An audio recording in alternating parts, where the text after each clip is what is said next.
Bienvenidos a Curiosidad Relativa. Nos dedicamos a encontrar datos fascinantes. Si te gusta descubrir cosas nuevas, este es tu canal. ¿Sabías que una parte de ti podría ser más antigua de lo que jamás imaginaste? No hablamos de algo espiritual, sino de algo que llevas en tu ADN, los genes de los neandertales. Durante mucho tiempo, los científicos creyeron que nuestros parientes más cercanos, los neandertales, desaparecieron del planeta hace más de 30.000 años. Sin embargo, una investigación reciente desafía esa idea. Según estudios genéticos, los neandertales no se extinguieron de forma abrupta, sino que fueron asimilados lentamente en la población de los Homo sapiens. Así es, los neandertales, en cierto sentido, siguen vivos en nosotros, dejando una herencia genética que se manifiesta en nuestra biología y características físicas. Pero, ¿cómo es posible que estos antiguos homínidos, que alguna vez compartieron el mundo con nosotros, sigan formando parte de nuestra historia genética? La desaparición de los neandertales siempre ha sido un misterio fascinante. Hasta hace poco, los investigadores debatían si desaparecieron debido a enfermedades, competencia con los humanos modernos, o incluso algún evento catastrófico. Pero con los avances en la genética y el uso de la inteligencia artificial, los científicos han descubierto que los Homo sapiens y los neandertales no solo coexistieron, sino que también compartieron más que herramientas o territorios. De hecho, se mezclaron genéticamente en múltiples ocasiones, dejando una huella en nuestro ADN que persiste hasta hoy. Gracias a estos estudios, sabemos que hasta un 2% de nuestro ADN proviene de los neandertales. Esto significa que no estamos tan alejados de ellos como creíamos. La idea de que los neandertales fueron absorbidos en lugar de extinguirse cambia radicalmente nuestra visión de la historia evolutiva. Investigadores del Instituto Lewis Sigler, dirigidos por Joshua Aki, encontraron que hubo varias olas de mestizaje entre neandertales y humanos modernos a lo largo de miles de años. Estas interacciones no ocurrieron de forma aislada. Fue un proceso prolongado y complejo que involucró intercambios genéticos bidireccionales. Esto implica que no solo los Homo sapiens heredaron genes de los neandertales, sino que estos últimos también recibieron ADN humano, lo que pudo haber ayudado a los neandertales a adaptarse mejor a los fríos climas de Europa y Asia. Esta mezcla genética nos ha dejado un legado más complejo del que alguna vez imaginamos. ¿Y en qué se traduce todo esto? Los genes de los neandertales no solo están ahí por pura decoración genética. Diversos estudios han encontrado que ciertos fragmentos de ADN neandertal en humanos modernos están relacionados con nuestra respuesta inmunológica y resistencia a enfermedades. Por ejemplo, algunos de estos genes pueden incrementar la susceptibilidad a enfermedades autoinmunes, como el lupus, y agravar la respuesta al COVID-19. Asimismo, ciertos rasgos físicos, como el color de la piel, la textura del cabello y hasta la estructura ósea, podrían haber sido moldeados por esta herencia neandertal, ayudándonos a sobrevivir en condiciones de frío intenso y poca radiación solar, tal como lo hicieron nuestros antiguos parientes. Este proceso de mestizaje y asimilación sugiere que los neandertales no desaparecieron debido a una violencia o a un exterminio masivo, sino que poco a poco se fueron integrando en las poblaciones humanas modernas. El antropólogo Fred Smith describe este fenómeno como teoría de la asimilación, un proceso en el cual los neandertales, ya reducidos en número y aislados en ciertas zonas de Europa y Asia, se unieron a los Homo sapiens, que se expandían por esos territorios. Esta interacción permitió que los genes neandertales persistieran en los humanos modernos. En lugar de un fin abrupto, los neandertales se disolvieron gradualmente en nuestras líneas genéticas, dejando su marca en nosotros de forma sutil pero permanente. Para entender cómo estos descubrimientos redefinen la historia de los neandertales, es importante recordar que la secuenciación del genoma neandertal fue posible apenas en 2010. Desde entonces, la tecnología ha avanzado al punto de que hoy podemos rastrear cómo estos genes se transmitieron a través de las generaciones. En otras palabras, estos estudios han revelado un linaje más entrelazado de lo que podríamos haber anticipado. Gracias a estas técnicas, los científicos han podido mapear cuándo y dónde ocurrieron estos intercambios genéticos entre ambas especies, confirmando que nuestra relación con los neandertales es una historia de mestizaje y supervivencia compartida. Quizás el aspecto más asombroso de este hallazgo es que la herencia genética neandertal no es un simple dato curioso de la historia evolutiva. Según algunos estudios, los genes neandertales todavía juegan un papel en la forma en que nos adaptamos y respondemos a nuestro entorno. Por ejemplo, hay evidencia de que ciertos genes heredados de ellos han influido en la manera en que nuestras células reaccionan ante diversas enfermedades y condiciones ambientales. No es de extrañar, entonces, que muchas personas en Europa y Asia tengan un pequeño porcentaje de ADN neandertal. El estudio de los neandertales y su legado genético en nosotros es un recordatorio de que la evolución no siempre sigue un camino recto. Los neandertales no fueron simplemente un error evolutivo que fue borrado. Al contrario, son una pieza fundamental de nuestra historia, una rama que se unió a la nuestra y que dejó una huella duradera en quienes somos hoy. En lugar de verlos como una especie extinta, podemos entenderlos como parte de nuestra familia extendida en el árbol evolutivo. Esta perspectiva nos permite apreciarlos de una forma diferente, dándonos cuenta de que la extinción puede ser solo un cambio de formas y nombres. Así que la próxima vez que te mires en el espejo, piensa en esto. Podría haber rasgos de los neandertales reflejados en tus ojos, en el tono de tu piel o en tu resistencia a ciertas enfermedades. Esos antiguos homínidos que alguna vez caminaban por las mismas tierras que nuestros antepasados siguen vivos. De algún modo, en nosotros. ¿Quién hubiera imaginado que, en lugar de verlos como rivales de nuestros ancestros, podríamos considerarlos como parte esencial de nuestro linaje?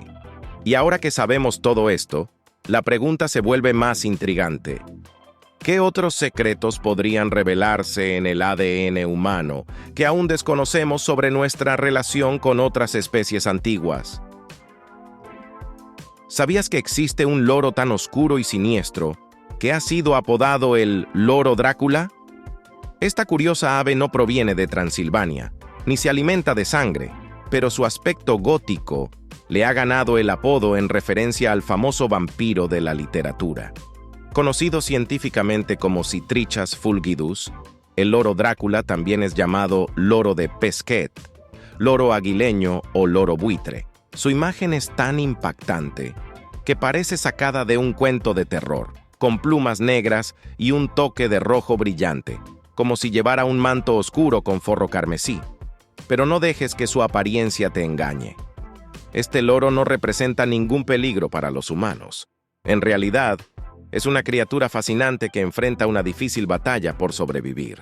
A diferencia del famoso Drácula, quien fue creado por el escritor Bram Stoker en 1897 y se alimentaba de la sangre de sus víctimas, el loro Drácula tiene un paladar mucho más amable.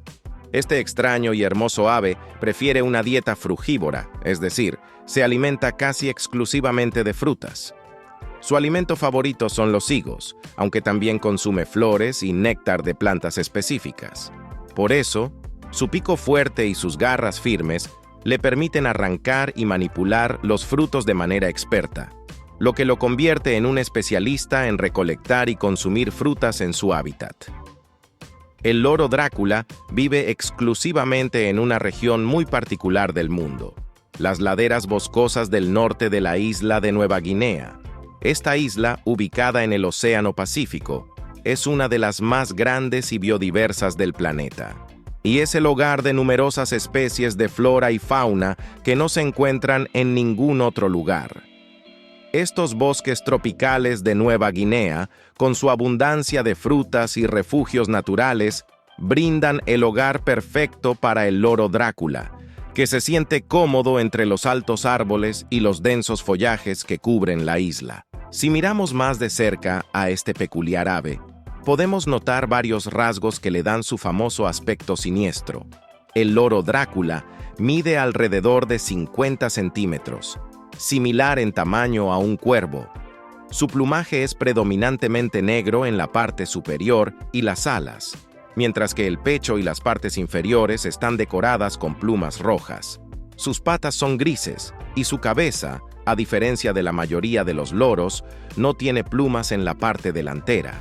Esto le da una apariencia peculiar, ya que parece que está siempre preparado para alguna maniobra elegante y sombría.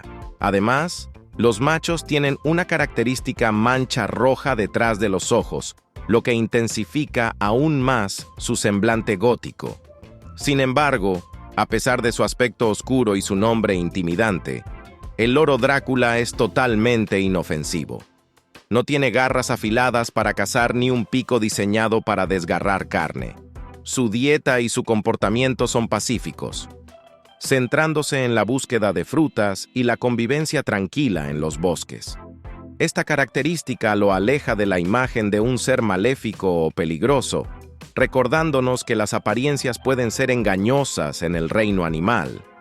Aún así, la historia de este loro no está exenta de tragedia. Su hermoso plumaje y su aspecto exótico lo han convertido en una especie codiciada, no solo para los amantes de las aves, sino también para los contrabandistas que operan en Papúa Nueva Guinea.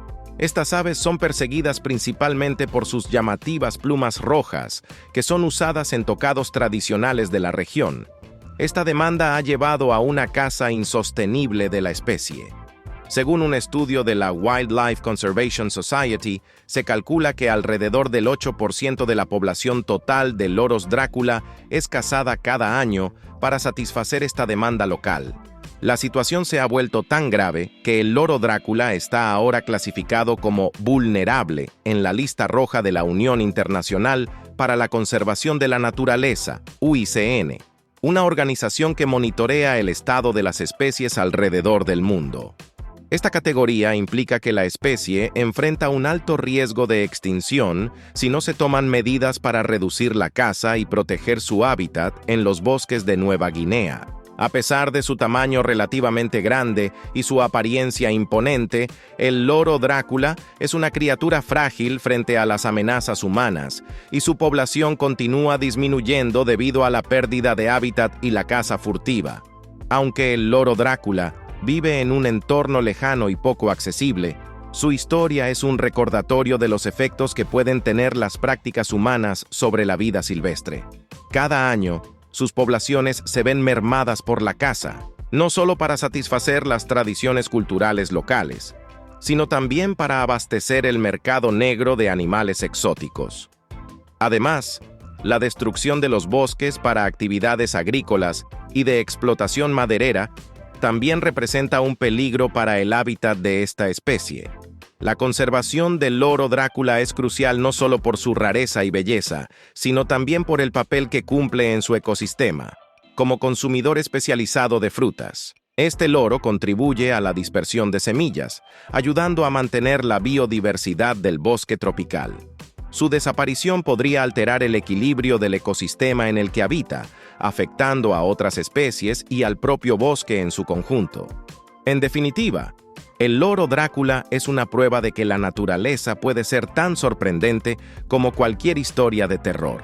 Su apariencia gótica y su nombre lo conectan a leyendas y mitos, pero detrás de esta imagen se esconde un ave frágil, pacífica y en peligro. La próxima vez que escuches sobre un loro Drácula, tal vez lo veas con otros ojos, no como una amenaza, sino como una maravilla natural que lucha por sobrevivir en un mundo cambiante. ¿Crees que algún día podríamos encontrar un equilibrio en el que las tradiciones culturales y la conservación de la fauna puedan coexistir? ¿Sabías que el desierto del Sahara, esa inmensa extensión de arena que ocupa una gran parte del norte de África, alguna vez fue un paisaje mucho más verde y fértil? Aunque hoy pensamos en el Sahara como un lugar árido, con temperaturas extremas y una flora limitada a pequeñas zonas oasis, este desierto ha pasado por fases de reverdecimiento a lo largo de la historia. Estos períodos de reverdecimiento ocurrieron hace miles de años y cambiaron no solo el paisaje, sino también el clima del hemisferio norte. Y según nuevos estudios, este fenómeno podría tener repercusiones en el futuro, alterando el clima en diferentes regiones del planeta de maneras que no imaginamos. Durante el Holoceno, hace unos 11.000 a 5.000 años, el Sahara pasó por uno de estos fascinantes períodos de reverdecimiento. ¿Qué causó este cambio? La respuesta está en la órbita de la Tierra y su relación con el Sol. Durante esta época, el solsticio de verano coincidía con el perihelio, es decir, el punto en que la Tierra está más cerca del Sol. Este acercamiento provocaba un incremento en la cantidad de radiación solar durante el verano boreal, junio a agosto, lo que aumentaba la estacionalidad en las regiones tropicales, así como en las latitudes medias y altas. Este fenómeno intensificó los monzones en el hemisferio norte, especialmente en el continente africano, y trajo consigo lluvias que transformaron el Sahara en un espacio más verde y habitable. La expansión de la vegetación en el Sahara creó condiciones ideales para el crecimiento de arbustos perennes, algo que parece casi imposible si uno observa el desierto en la actualidad. Sin embargo, los registros geológicos muestran que este paisaje alguna vez estuvo cubierto de vegetación, lo cual no solo alteró la flora y fauna locales, sino que tuvo efectos de gran alcance en el clima de regiones distantes del hemisferio norte. Esto se debe a que los cambios en el Sahara afectaron la circulación atmosférica en todo el hemisferio, demostrando una vez más lo interconectado que está el sistema climático global. Un estudio reciente, publicado en la revista Climate of the Past, utilizó simulaciones climáticas para reconstruir el impacto de este reverdecimiento del Sahara en el clima de las latitudes medias durante el Holoceno, dirigido por el Dr. Marco Gaetani y sus colegas. El estudio reveló que el reverdecimiento del Sahara no solo afectaba el clima regional de África, sino también a Europa, Asia y América del Norte. La influencia del Sahara reverdecido en la circulación atmosférica se sintió particularmente durante el verano boreal, cuando el monzón africano se activaba con mayor fuerza, llevando aire húmedo y temperaturas más cálidas hacia el norte. La simulación mostró una serie de cambios interesantes en el clima de diversas regiones. En Escandinavia y América del Norte, por ejemplo, los veranos eran más cálidos y secos, mientras que Europa Occidental experimentaba inviernos más fríos y veranos más cálidos. En Asia Central, los inviernos eran más cálidos y los veranos más frescos, con lluvias a lo largo del año que aumentaban la humedad en la región. El Mediterráneo, por su parte, pasaba por inviernos más fríos y veranos secos, aunque también experimentaba periodos de mayor humedad. ¿Pero qué provoca exactamente estos cambios climáticos?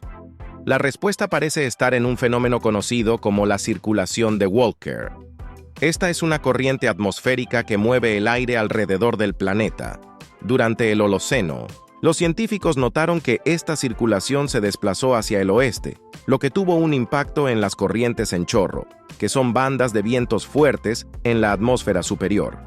Este desplazamiento hizo que la corriente en chorro del Atlántico Norte se intensificara y cambiara su trayectoria en verano, seguido por un cambio similar en la corriente del Pacífico Norte durante el invierno. Estos cambios en las corrientes atmosféricas afectaron a su vez los patrones de temperatura y precipitación en diversas regiones. El estudio también identificó una modificación en la oscilación del Atlántico Norte, un patrón climático que influye en la presión del nivel del mar en la cuenca atlántica. Esta oscilación pasó de positiva a negativa durante el invierno y el verano boreal, lo que generó veranos más cálidos y secos en el Mediterráneo oriental y el norte de África, así como inviernos más fríos en Europa Central, en América del Norte, especialmente en las zonas polares. También se experimentaron veranos secos y cálidos, aunque las regiones del norte y este de América del Norte vieron veranos más frescos y húmedos. Pero, ¿cómo fue posible que el Sahara, un desierto tan vasto y árido, afectara el clima de lugares tan distantes? La clave radica en la combinación de varios factores. Durante el período de reverdecimiento, la cantidad de polvo que el Sahara emitía a la atmósfera se redujo en un 80%. Esta reducción en las emisiones de polvo disminuyó el albedo de la región, lo que significa que la superficie de la Tierra en el Sahara absorbía más energía solar en lugar de reflejarla. Este cambio aumentaba el calentamiento tropical, intensificando el monzón africano y llevando humedad hacia el interior del continente. Otro factor importante fue el mayor reciclaje del agua. Al haber más vegetación en el Sahara, se producían más ciclos de evaporación y precipitación. Esto ayudó a mantener condiciones de humedad y a prevenir las sequías, creando un ciclo que se perpetuó durante miles de años y que mantuvo el Sahara verde y vibrante durante un largo período. El estudio sugiere que estos cambios climáticos no son un fenómeno del pasado. Podrían repetirse si el Sahara volviera a reverdecer en el futuro, algo que algunos investigadores creen que podría suceder debido al cambio climático.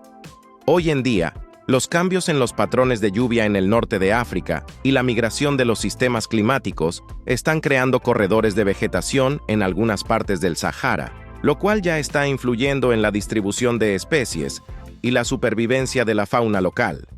Este proceso, que parecía ser exclusivo de épocas antiguas, podría volver a repetirse, afectando el clima no solo en África, sino en todo el hemisferio norte. La pregunta es, ¿estamos preparados para los efectos de un posible reverdecimiento del Sahara en el futuro? ¿Sabías que un simple paseo puede llevarte a descubrir un tesoro con casi 2000 años de antigüedad? Eso es justo lo que le ocurrió a Yair Whiteson, un joven israelí de solo 13 años apasionado por la arqueología. Durante una caminata cerca de su hogar en la región de Haifa, Israel, Yair se topó con un objeto inusual en el Monte Carmelo. A primera vista pensó que era solo un pedazo de metal oxidado, algo similar a un tornillo olvidado en la tierra. Pero el destino y su curiosidad innata le tenían preparada una sorpresa que cambiaría su vida y añadiría un valioso artefacto a la colección arqueológica de su país. Mientras examinaba más de cerca el hallazgo, Yair descubrió que se trataba de algo mucho más especial.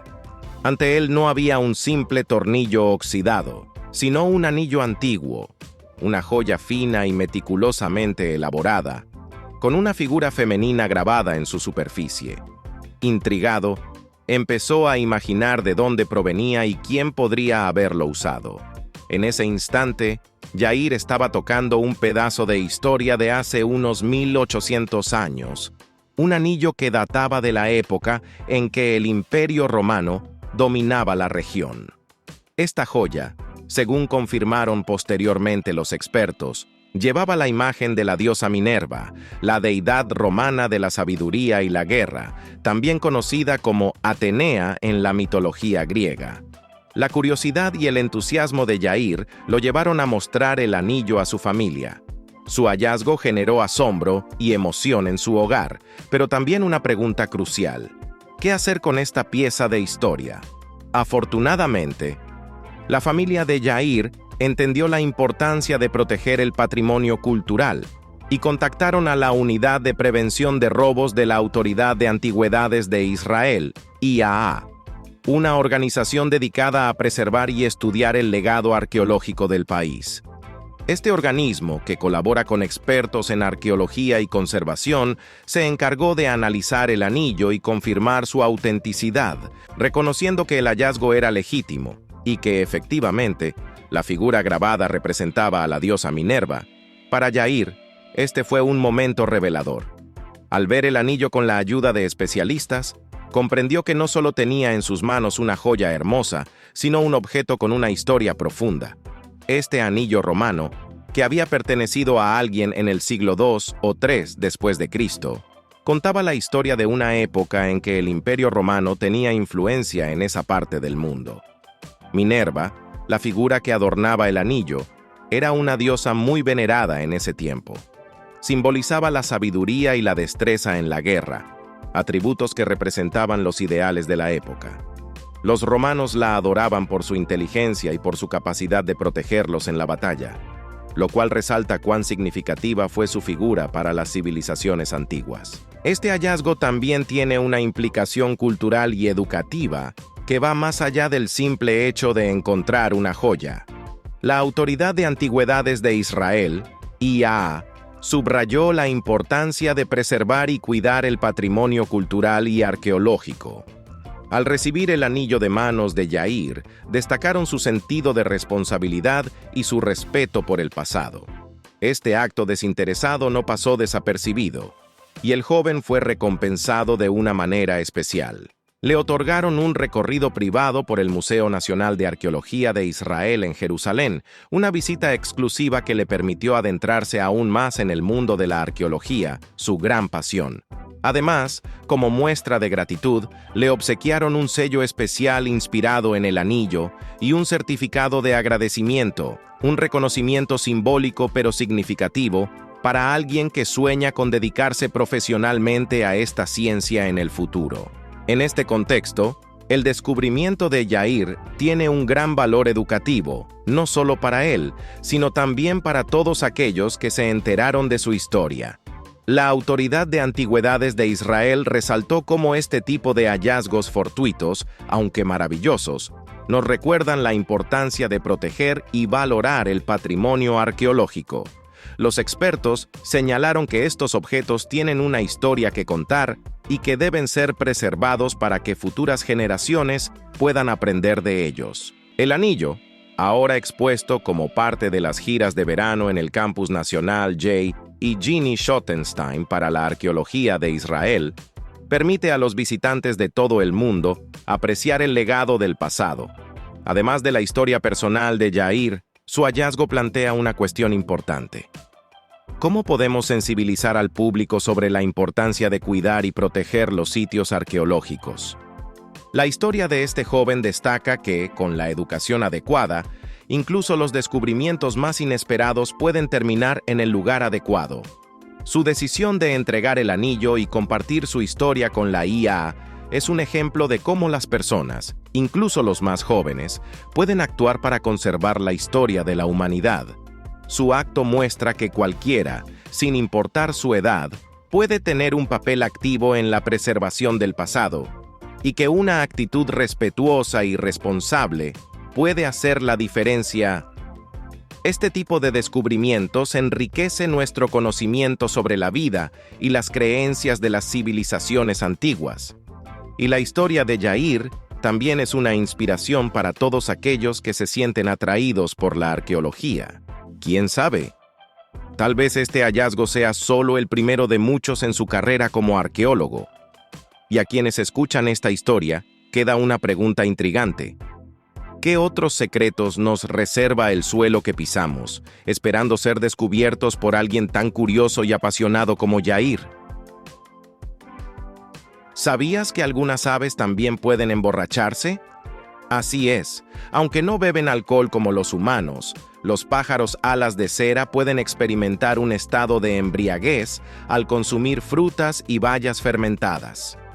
Durante el invierno, cuando sus fuentes de alimento se reducen, estas aves recurren a cualquier fruta que encuentren y muchas veces terminan consumiendo frutas congeladas que, al descongelarse, inician un proceso de fermentación que convierte sus azúcares en alcohol. Esto las hace volar de una manera peculiar, causando asombro y a veces ternura entre las personas que las observan. Hoy te contamos todo sobre la vida de estas pequeñas aves y sus peculiares hábitos alimenticios. Los pájaros alas de cera, pertenecientes al género Bombicilla, son aves paseriformes, un tipo de aves que se caracteriza por tener 3 dedos dirigidos hacia adelante y uno hacia atrás, lo que les permite posarse cómodamente en las ramas. Su nombre proviene de la apariencia única de sus plumas. En las puntas de sus alas, estas aves tienen unas pequeñas marcas rojas que parecen gotas de cera. Esta característica hace que sean fáciles de identificar y su belleza cautiva a cualquiera que las vea. Existen 3 especies principales de estos fascinantes pájaros: el Ampelis americano, Bombicilla cedrorum, el Ampelis europeo, Bombicilla garrulus, y el Ampelis japonés, Bombicilla japonica. Cada especie tiene su propio hábitat y sus propias costumbres, pero todas comparten una dieta basada en frutas y bayas.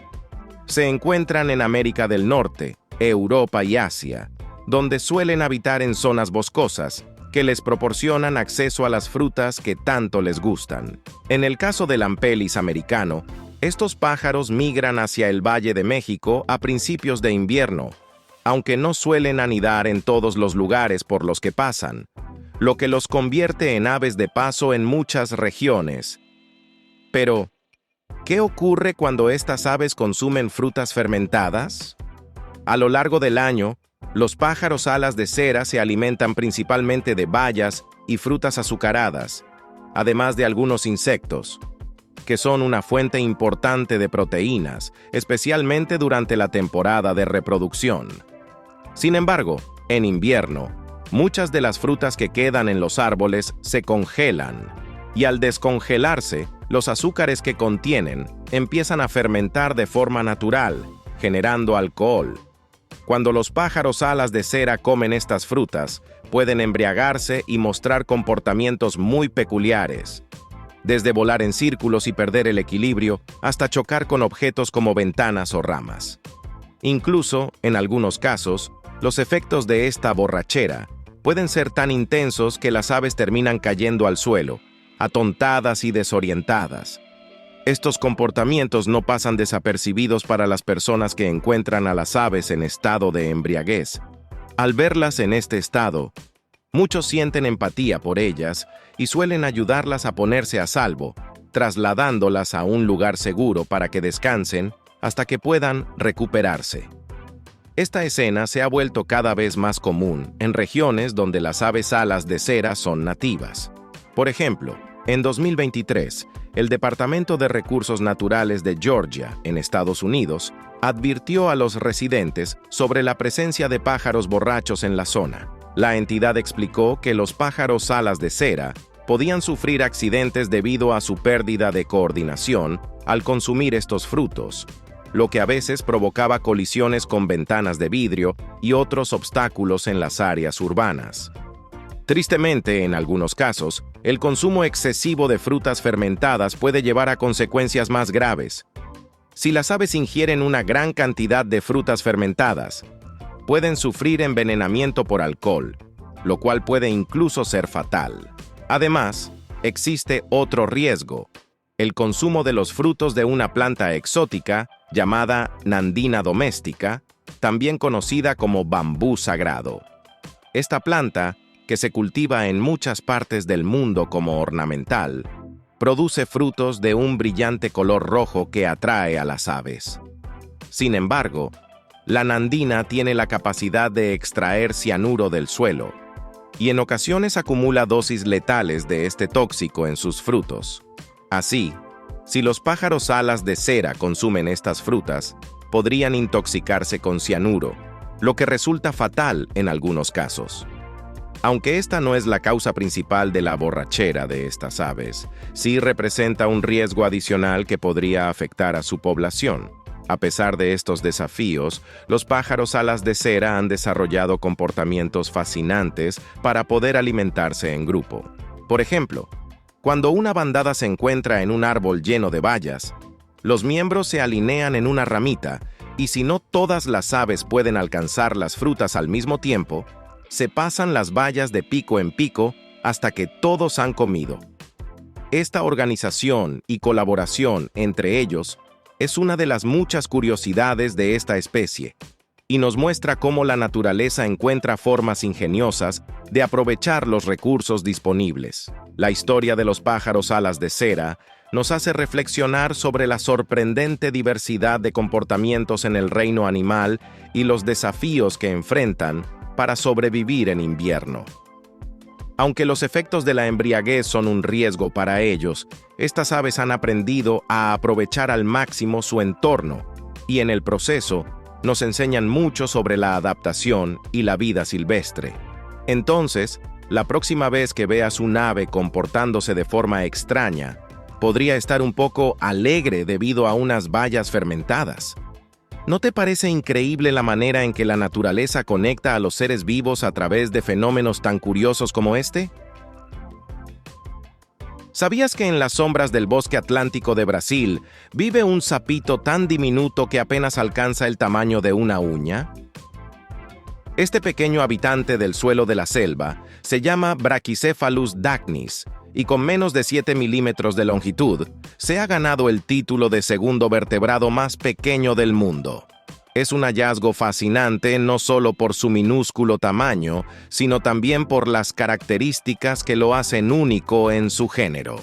Además, representa una pieza crucial en el estudio de la evolución de vertebrados en condiciones extremas de miniaturización. Pero, ¿qué tiene de especial este sapito en comparación con otros de su tipo? El Brachycephalus dacnys desafía las adaptaciones que comúnmente desarrollan los vertebrados miniatura, en otras especies del género Brachycephalus, como sus primos de colores brillantes y cuerpos igualmente pequeños. La reducción extrema de tamaño ha llevado a la pérdida o disminución de algunos huesos y órganos, como el oído medio. Sin embargo, este pequeño sapito, que se camufla perfectamente entre la hojarasca húmeda, parece haber retenido algunas estructuras anatómicas que otros han perdido. De hecho, posee huesos craneales completos, un rasgo que normalmente se asocia con ranas de mayor tamaño y que sugiere que el Brachycephalus dacnys sigue un camino evolutivo diferente. Es como si hubiera encontrado un equilibrio entre el tamaño miniatura y la complejidad anatómica, permitiendo a los científicos una nueva ventana para estudiar la evolución de los vertebrados a escala reducida. Este pequeño anfibio vive en un entorno único, el suelo húmedo y oscuro del bosque atlántico en Brasil, una región conocida por su rica biodiversidad y sus condiciones extremas de conservación. Este bosque, cubierto de una densa capa de hojarasca y caracterizado por su alta humedad, crea el microhábitat perfecto para el Brachycephalus dacnys. Al vivir en áreas con baja incidencia de luz solar, rodeado de vegetación espesa, este sapito puede pasar desapercibido para sus depredadores, a quienes escapa gracias a su camuflaje natural. Sin embargo, su hábitat no solo lo protege de sus enemigos naturales, sino que también es crucial para su supervivencia. La pérdida de este bosque, actualmente amenazado por la deforestación, podría significar la extinción de esta especie y de otras muchas que dependen de este entorno singular. Uno de los aspectos más interesantes de este diminuto sapo es su patrón de reproducción. Al igual que otras especies de su género, el Brachycephalus dacnys utiliza una estrategia llamada desarrollo directo. Esto significa que sus crías emergen de los huevos como pequeñas réplicas de los adultos, omitiendo por completo la fase de renacuajo. En un ambiente donde los cuerpos de agua son escasos o temporales, este tipo de desarrollo es una gran ventaja. Al no depender del agua para su ciclo de vida, el sapito puede reproducirse y prosperar en el suelo del bosque, lejos de las presiones que otros anfibios enfrentan en el agua, como la competencia o la depredación. Pero hay algo más que vuelve a este sapito realmente fascinante: su sistema de comunicación. A pesar de su tamaño, el Brachycephalus dacnys emite un llamado único, una serie de notas simples de alta frecuencia entre 8.01 y 8.44 kHz, que utiliza principalmente para atraer a posibles parejas. Estos sonidos, producidos principalmente en la mañana, al caer la tarde o después de lluvias intensas, pueden ser escuchados durante la noche en temporadas húmedas. Para un observador casual, estos llamados pueden pasar desapercibidos, pero para los machos de esta especie, representan un papel fundamental en el cortejo y la territorialidad. Además, Estos llamados son una herramienta útil para los científicos, quienes los usan para diferenciar al Brachycephalus dagnis de otras especies de aspecto similar, como el Brachycephalus hermogenesi. En cuanto a su dieta, el Brachycephalus dagnis es un depredador eficiente de invertebrados diminutos, principalmente insectos y arácnidos, que encuentra entre las hojas y restos vegetales del suelo. Su tamaño miniatura y su camuflaje en la hojarasca le permiten acechar presas mucho más pequeñas que las que otras ranas podrían consumir. Así, este sapito aprovecha al máximo los recursos de su entorno, adaptándose perfectamente al nicho en el que vive. El descubrimiento de esta especie tiene implicaciones significativas para la ciencia y la conservación. No solo nos recuerda la asombrosa biodiversidad del bosque atlántico, sino que también destaca la importancia de proteger estos ecosistemas que albergan a seres tan únicos y frágiles. El bosque atlántico ha perdido más del 90% de su cobertura original debido a la actividad humana, y la deforestación continua representa una amenaza directa para la supervivencia de especies como el Brachycephalus dagnis. Sin su hábitat natural, este sapito y otras especies endémicas del bosque enfrentarían un riesgo elevado de extinción. Cada pequeño detalle de este sapito, desde su inusual esqueleto hasta su estrategia de camuflaje y sus llamados de alta frecuencia, ofrece a los científicos una oportunidad única para explorar cómo funcionan los límites de tamaño y forma en los vertebrados. Al estudiar al Brachycephalus dagnis, los investigadores pueden entender mejor cómo los vertebrados enfrentan las limitaciones y desafíos que surgen al reducir su tamaño. Este conocimiento podría incluso ayudar a resolver algunos de los grandes misterios de la biología evolutiva y de cómo los animales se adaptan a condiciones extremas. Así que, la próxima vez que pienses en un sapo, imagina a este diminuto Brachycephalus dagnis, escondido entre las hojas húmedas y oscuras de un bosque brasileño, con un esqueleto que desafía las reglas de su género y una llamada que resuena en el silencio de la noche. ¿No te preguntas cuántas otras maravillas diminutas pueden estar esperando a ser descubiertas en los rincones más secretos de los bosques del mundo? ¿Sabías que ahora puedes explorar el universo desde la comodidad de tu casa, como si estuvieras frente al telescopio más avanzado?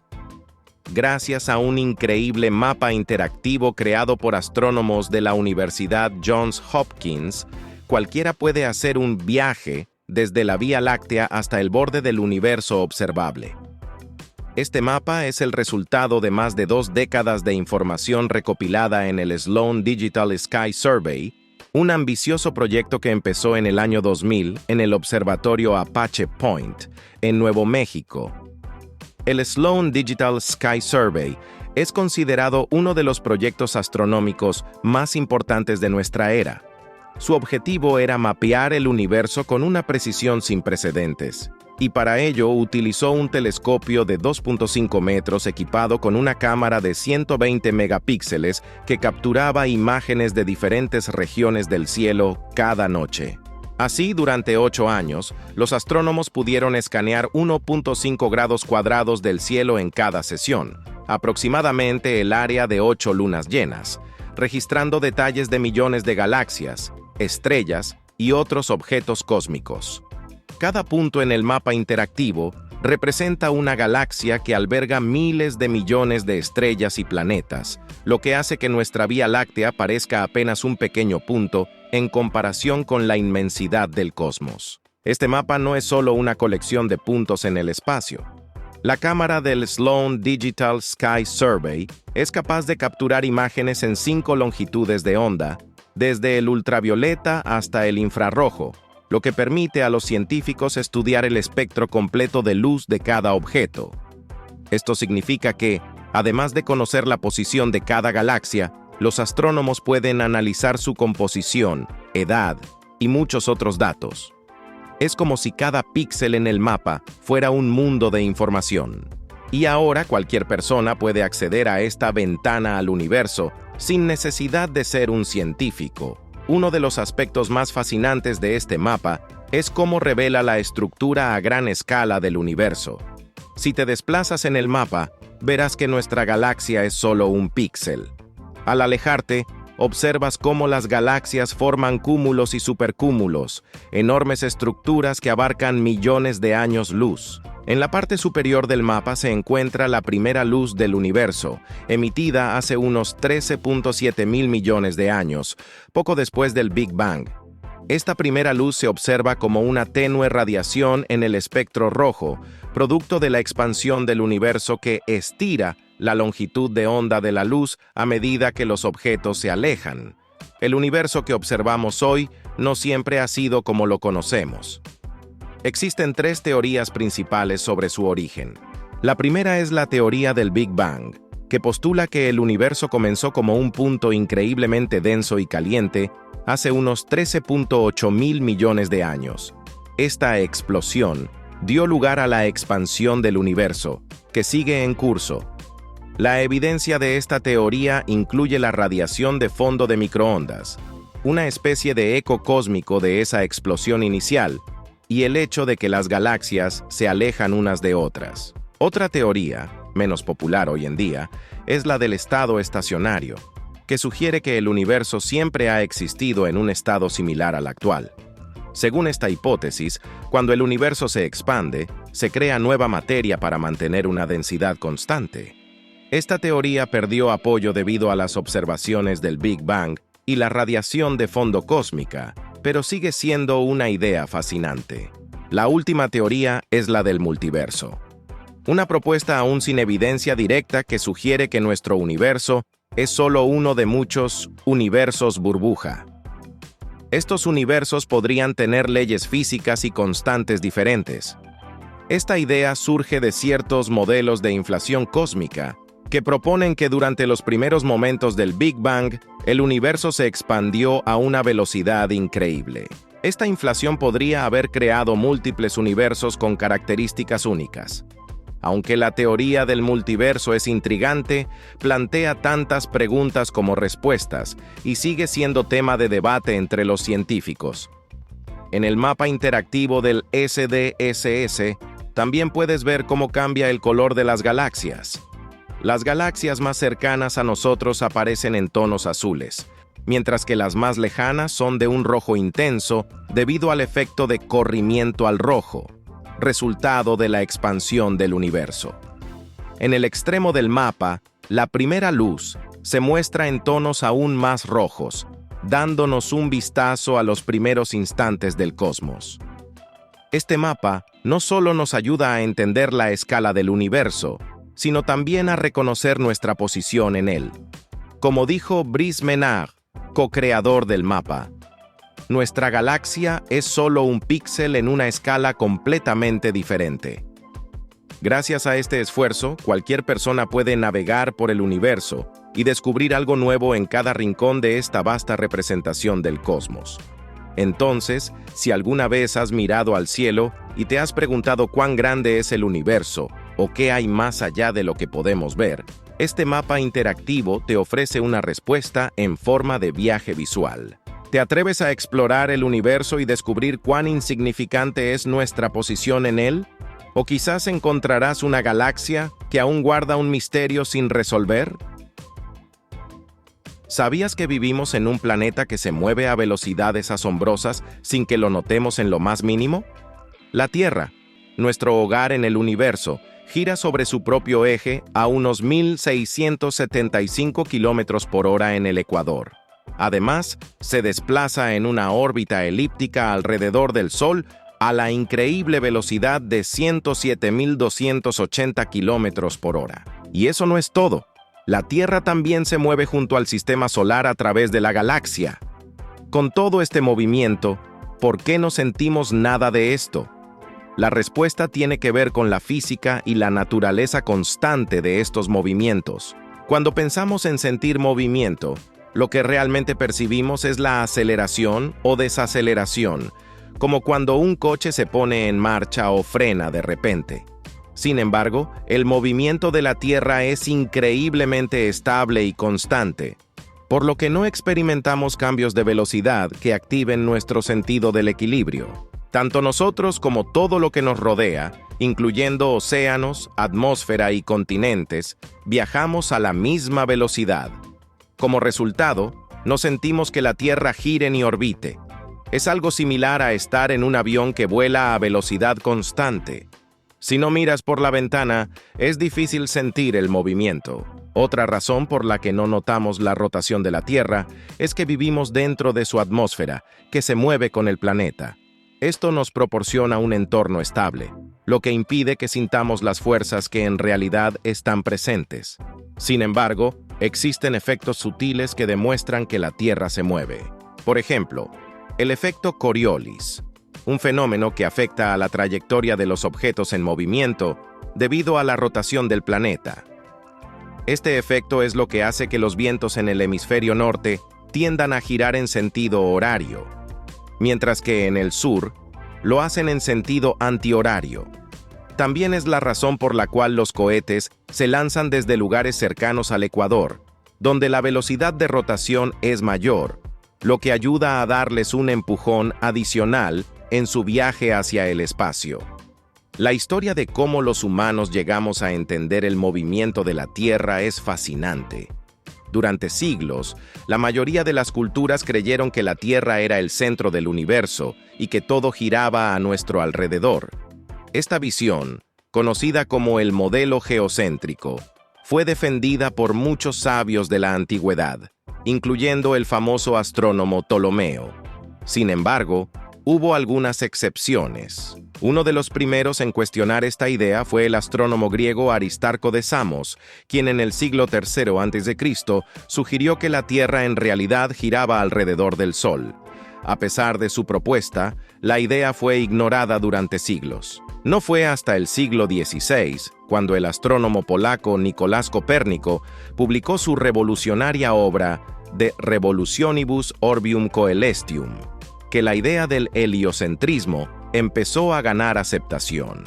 Copérnico propuso que la Tierra, al igual que los otros planetas, giraba alrededor del Sol y que el Sol estaba en el centro del sistema. Esta teoría desafiaba directamente las creencias de la época, ya que no solo cambiaba nuestra visión del universo, sino también la posición del ser humano en él. Según el modelo heliocéntrico, la Tierra no ocupaba un lugar privilegiado en el cosmos, sino que era solo otro planeta más, lo que generó controversias filosóficas y teológicas. La propuesta de Copérnico no solo transformó la astronomía, sino que también inspiró a otros científicos como Galileo Galilei y Johannes Kepler, quienes tomaron sus ideas y las desarrollaron aún más. Galileo, con sus observaciones telescópicas, demostró que otros planetas también tenían satélites y que el movimiento celestial no era exclusivo de la Tierra. Kepler, por su parte, descubrió que las órbitas de los planetas eran elípticas y no circulares, como se creía anteriormente, lo que permitió entender con mayor precisión el movimiento planetario. Copérnico, Galileo y Kepler sentaron las bases para lo que hoy conocemos como la astronomía moderna. Sus descubrimientos desencadenaron la revolución científica, un periodo de grandes cambios en el pensamiento humano, que redefinió nuestro lugar en el universo y estableció las bases de la ciencia moderna. Gracias a sus aportes, hoy sabemos que la Tierra realiza varios movimientos principales. La rotación, que es el giro sobre su propio eje cada 23 horas y 56 minutos, y la traslación, el viaje que realiza alrededor del Sol, completado en 365 días y 5 horas, lo que conocemos como año trópico. Además, existen movimientos más sutiles, como la precesión y la nutación, que son oscilaciones en el eje de la Tierra y que también tienen efectos a largo plazo en el clima y la orientación de nuestro planeta, que es el giro sobre su propio eje cada 23 horas y 56 minutos, y la traslación, el viaje que realiza alrededor del Sol, completado en 365 días y 5 horas, lo que conocemos como año trópico. Además, existen movimientos más sutiles, como la precesión y la nutación, que son oscilaciones en el eje de la Tierra y que también tienen efectos a largo plazo en el clima y la orientación de nuestro planeta. Así que la próxima vez que mires al cielo, piensa en todas estas fuerzas que nos mueven sin que lo sintamos. ¿Te has preguntado alguna vez cómo sería nuestro planeta si de pronto experimentáramos algún cambio en esta estabilidad cósmica? ¿Sabías que, además de tus huellas dactilares, la lengua podría convertirse en tu próxima llave maestra personal? Así es, tu lengua, ese órgano que usas para hablar, comer y saborear, tiene un diseño tan único que podría servir para identificarte, como un pasaporte biológico secreto que llevas dentro de la boca. Y lo mejor de todo, es prácticamente imposible de falsificar. Resulta que la superficie de tu lengua está llena de pequeñas colinas y valles, conocidos como papilas y surcos, que forman un mapa irrepetible en cada persona. Cada vez que comes o hablas, ese mapa interactúa de maneras únicas. Es tu firma personal en movimiento, desde su tamaño y forma hasta la disposición de las papilas gustativas. Todo en tu lengua es tan específico como tu huella dactilar, y lo mejor es que estos rasgos no cambian con el tiempo. Así que, incluso si tu aspecto externo varía con los años, tu lengua seguiría siendo la misma tarjeta de identificación interna. Pero ¿por qué la lengua, de todos los órganos? Además de su singularidad, la lengua está protegida dentro de tu boca, lo que la mantiene a salvo de cortes, raspaduras o el desgaste que podría afectar otros identificadores, como las huellas dactilares. Piensa en los trabajadores manuales o personas que manipulan productos químicos. Sus huellas podrían verse afectadas, pero la lengua seguiría intacta. Además, como un guardia secreto, está bien escondida, lo que la hace muy difícil de falsificar o copiar. Por supuesto, desarrollar una tecnología que pueda capturar este mapa de la lengua no es tarea fácil. Los investigadores han trabajado en la creación de escáneres en 3D que pueden mapear la lengua de manera precisa, incluso cuando está en movimiento. Es una tecnología similar a la que los dentistas usan para hacer moldes digitales de tus dientes, pero mucho más avanzada. Este escáner no solo captura las imágenes de la superficie de la lengua, sino que también puede detectar características internas, como la textura y la elasticidad. Luego, el software analiza y compara los datos en tiempo real, como si estuviera leyendo un código secreto en cada pliegue y curva.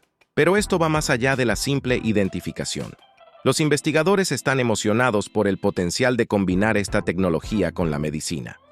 ¿Sabías que la lengua puede revelar muchas cosas sobre tu salud?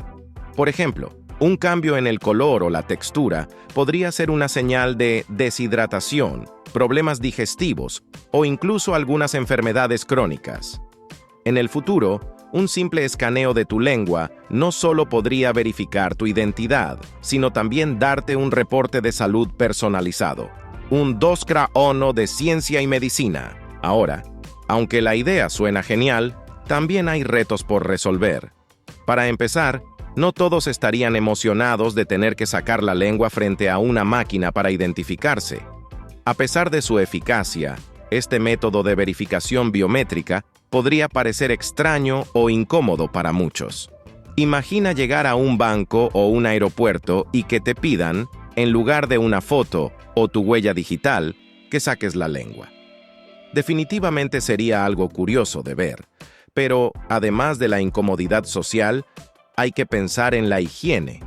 Dado que la lengua está expuesta a todo tipo de bacterias y alimentos, cualquier dispositivo de escaneo tendría que ser extremadamente limpio, o mejor aún, no tocar la lengua para evitar contagios. Otro desafío es la tecnología misma.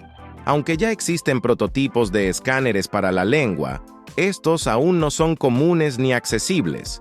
Sería necesario crear un estándar biométrico internacional para la identificación mediante la lengua, algo que tomaría tiempo y coordinación global.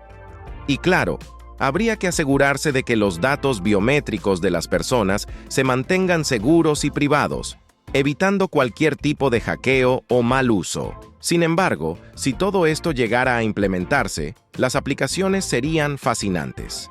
Imagina utilizar tu lengua para acceder a áreas restringidas en una instalación de alta seguridad o para realizar una transacción bancaria sin necesidad de una contraseña o firma digital. En vez de preocuparnos por recordar decenas de contraseñas, podríamos simplemente usar algo que siempre llevamos con nosotros. Adiós a las llaves y contraseñas olvidadas. Y esto podría no ser solo ciencia ficción. Los investigadores ya están avanzando en estos campos y, si bien falta camino por recorrer, el futuro parece cada vez más cercano. Ahora que conoces este sorprendente uso de la lengua, la pregunta es, ¿te atreverías a usar tu lengua para verificar tu identidad en el día a día? ¿Te parece una solución innovadora o te sentirías incómodo sacándola para identificarte frente a una máquina futurista? El futuro de la biometría está en tu boca, literalmente. ¿Sabías que beber leche en la adultez es algo que la mayoría de los seres humanos no pudo hacer durante la mayor parte de nuestra historia? Hace miles de años, después de que los bebés se destetaban, sus cuerpos dejaban de producir la enzima necesaria para digerir la lactosa, el azúcar principal de la leche. Esto provocaba que los adultos tuvieran problemas digestivos si intentaban beber leche. Para la mayoría de los humanos antiguos, beber leche significaba dolores de estómago, hinchazón y, en muchos casos, diarrea. Pero entonces, hace aproximadamente 7.500 años, todo cambió para algunos grupos humanos. A medida que nuestras sociedades pasaban de ser cazadores, recolectores a agricultores, algunos empezaron a domesticar animales como vacas, cabras y ovejas. En estas comunidades, sobre todo en Europa del Norte y en algunas regiones de África, la leche de estos animales se convirtió en una fuente potencial de alimento. Sin embargo, había un problema. Los adultos no podían digerirla. Así que, en un giro evolutivo fascinante, surgió una mutación en el ADN de ciertos humanos que les permitió seguir produciendo lactasa, la enzima encargada de descomponer la lactosa, incluso en la adultez. Este cambio genético fue tan útil para quienes lo tenían que se propagó rápidamente en las comunidades ganaderas. Imagina a una familia hace miles de años, viviendo en el frío norte de Europa. Durante el invierno, cuando las plantas no crecían y los alimentos eran escasos, aquellas personas que podían beber leche tenían una gran ventaja. La leche no solo era rica en nutrientes como proteínas y grasas, sino que además era una fuente confiable de calorías cuando otros alimentos no estaban disponibles. Las personas con esta mutación genética tenían más posibilidades de sobrevivir durante los duros inviernos y, por lo tanto, de transmitir este superpoder digestivo a sus descendientes. Así fue como, en lugares como Escandinavia, el Reino Unido y el norte de Alemania, la capacidad de digerir leche se volvió común. Lo curioso es que esta evolución no ocurrió solo en Europa. Alrededor del mismo tiempo, en regiones del este de África, como entre los pueblos masáis y tutsis, otra mutación genética completamente distinta permitió que los adultos siguieran produciendo lactasa. Estos grupos, también pastores de ganado, dependían de la leche para su sustento, y esta capacidad de consumirla les ofrecía una ventaja significativa en su entorno. Aquí es donde entra uno de los aspectos más sorprendentes de esta historia. La evolución de la capacidad de digerir leche en la adultez ocurrió independientemente en distintas partes del mundo. Es como si la naturaleza hubiera encontrado diferentes formas de resolver el mismo problema para diferentes poblaciones humanas, en un proceso llamado evolución convergente. Pero, aunque en Europa y África la leche se convirtió en un alimento esencial, no todos los seres humanos experimentaron la misma presión evolutiva. En muchas partes del mundo, como en Asia Oriental, América del Sur y gran parte de África, la domesticación de animales para la leche no fue tan común. Por eso, la mayoría de las personas en estas regiones seguían sin poder digerirla en la edad adulta. De hecho, en países como China y Japón, hasta el 90% de la población es intolerante a la lactosa. Es una cifra sorprendente si la comparas con Europa, donde la mayoría de las personas pueden beber leche sin ningún problema. Esta diferencia biológica ha dado lugar a culturas alimentarias muy distintas en todo el mundo. Mientras que en muchos países occidentales, el consumo de leche y productos lácteos es parte de la vida diaria. Piensa en el queso, la mantequilla, el yogur y hasta el helado. En otras regiones, los lácteos no forman parte de la dieta tradicional. En lugar de depender de la leche para obtener calcio y otros nutrientes, estas culturas encontraron otras fuentes alimentarias. En China, por ejemplo, los vegetales de hoja verde y el tofu son fuentes comunes de calcio. En muchas partes de África y Asia, el consumo de leche es raro, y en su lugar, las dietas se basan en productos de origen vegetal. Lo más interesante es cómo los seres humanos, a pesar de esta incapacidad inicial para consumir leche, encontraron una solución. Para aquellos que no tenían la mutación genética que permitía digerir lactosa, la fermentación de la leche fue la clave. Al fermentar la leche, los humanos antiguos descubrieron que podían reducir el contenido de lactosa, haciendo que fuera mucho más fácil de digerir. Así nacieron productos como el queso, el yogur y el kéfir. Estos alimentos no solo duraban más tiempo sin necesidad de refrigeración, sino que también ofrecían todos los beneficios nutricionales de la leche sin los efectos secundarios desagradables de la intolerancia a la lactosa. Una solución verdaderamente ingeniosa para los problemas digestivos de nuestros ancestros. Hoy en día, alrededor del 30% de la población mundial puede consumir leche sin problemas, gracias a esa mutación genética que ocurrió hace miles de años. Este superpoder lácteo, como a veces se le llama, sigue siendo un ejemplo sorprendente de cómo los humanos hemos evolucionado en respuesta a nuestro entorno y a nuestras propias prácticas culturales. Aún así, la intolerancia a la lactosa sigue siendo la norma para la mayoría de las personas. Y aunque vivimos en una época en la que la leche está en todas partes, muchas personas siguen buscando alternativas como las leches vegetales, ya sea por razones digestivas o por preferencias personales. En resumen, la historia de la leche es mucho más que un simple alimento en tu mesa. Es una historia de adaptación, supervivencia y evolución. Desde los pastores del norte de Europa hasta los pueblos ganaderos de África, la capacidad de beber leche nos ha dado una ventaja evolutiva única, pero al mismo tiempo sigue siendo un desafío para gran parte de la población mundial. Así que, la próxima vez que bebas un vaso de leche o disfrutes de un pedazo de queso, piensa en cómo este simple acto es el resultado de miles de años de evolución humana y de cómo algunos de nosotros desarrollamos un superpoder digestivo que la mayoría de nuestros ancestros no tenía. ¿Y tú? ¿Alguna vez te habías preguntado por qué algunas personas pueden beber leche sin problemas y otras no? ¿Crees que esta capacidad evolutiva seguirá siendo importante en el futuro o que nos alejaremos de la leche y optaremos por alternativas más modernas? El viaje de la leche en la evolución humana es tan fascinante como la propia historia de nuestra especie. Gracias por ver el video de hoy. Esperamos que te haya gustado, si fue así.